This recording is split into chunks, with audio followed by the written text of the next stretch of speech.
Okay, so we're gonna look at question 2. There's an A and B part. I'll do part B. It says that they want us to find the vertex of this quadratic function. You can see that this is in factored form. It's not in vertex form, so it's not easy to identify what the vertex is. So we can use the same concept that we used before, that we want to find the x-intercepts first before to find the vertex. So over here, again, if I wanted to find the x-intercepts, I'm going to say let y equal to 0. And again, this would be divided out.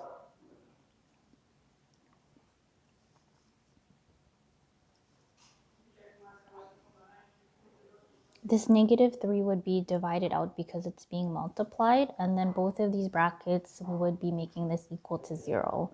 So we've practiced this enough that you can recognize technically where the x-intercepts are going to be. So here I'm just going to make the brackets equal to 0.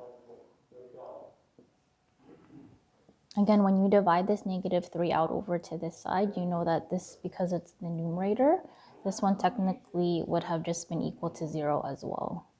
So here, this one gets split up. I'm gonna write those two brackets. That this is x minus 4 is equal to 0, and this is x plus 8 is equal to 0. So if I try to isolate here for x, this is being subtracted, so I'm going to add 4 to both sides. So let's do that. This one will have a sum of 0, so this one will be equal to +4. This one is adding 8, so to move it over, isolate for it, I'll subtract 8 on both sides. Again, this will have a sum of 0. So x2 is going to be equal to -8. So these are our two x-intercepts. So let's plot this on Desmos first so that we can confirm. So let me bring Desmos up.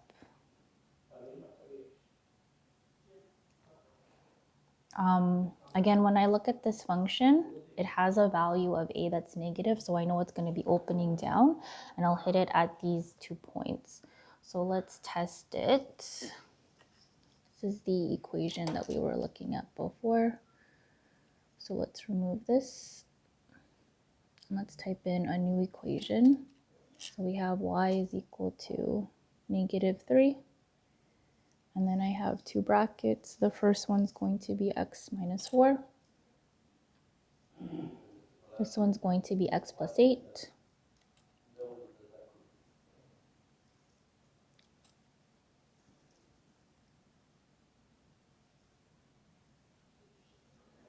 And then here's my parabola. Again, if I just like zoom out a little bit, I can see that this parabola is opening down.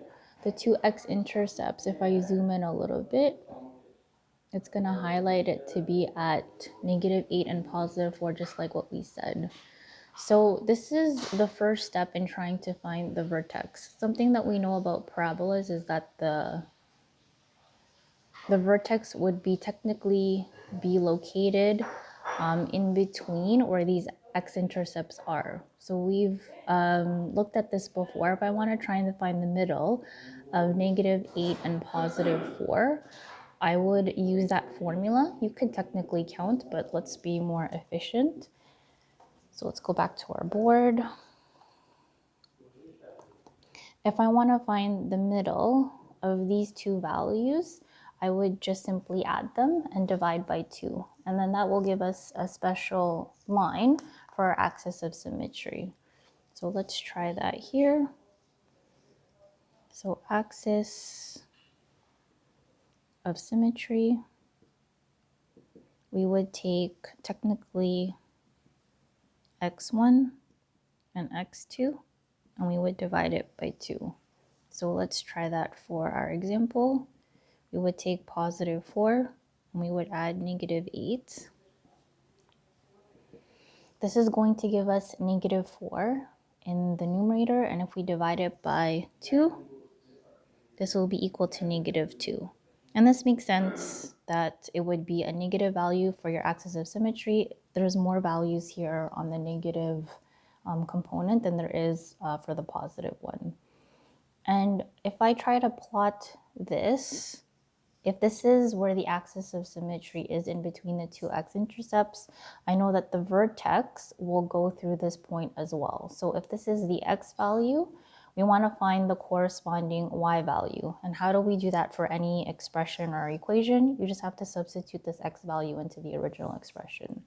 So let's try to find the vertex. We have the x, which is -2, but we're missing this y component now. So if this is the x, well, let's find the corresponding y by substituting that value. And get a different color.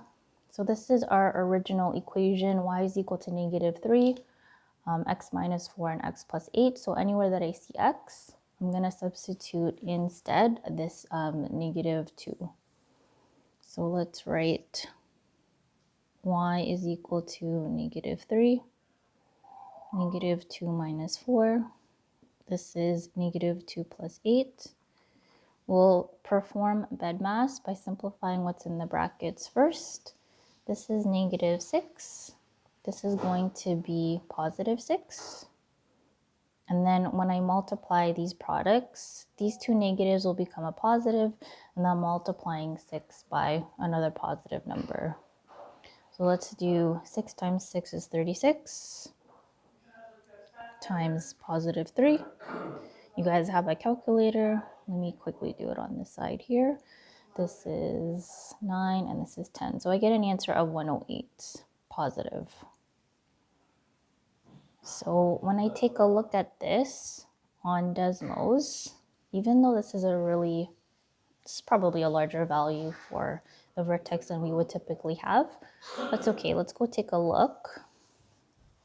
So when I plot our axis of symmetry that was located at -2, I can actually plot that line. Anytime that you want to plot, I guess, that axis of symmetry, you remember that it's that vertical line that goes through the vertex. So I can literally type x is equal to -2. I get this dark black line in the middle. And then if I want to just kind of scroll up to see where that actually meets, this will read the coordinates of my vertex. So that -2 is the axis of symmetry. It keeps the parabola symmetrical, and then there's a corresponding y value there of 108. So try it for A. I've showed you how to do B, and then hopefully you can get the correct answer.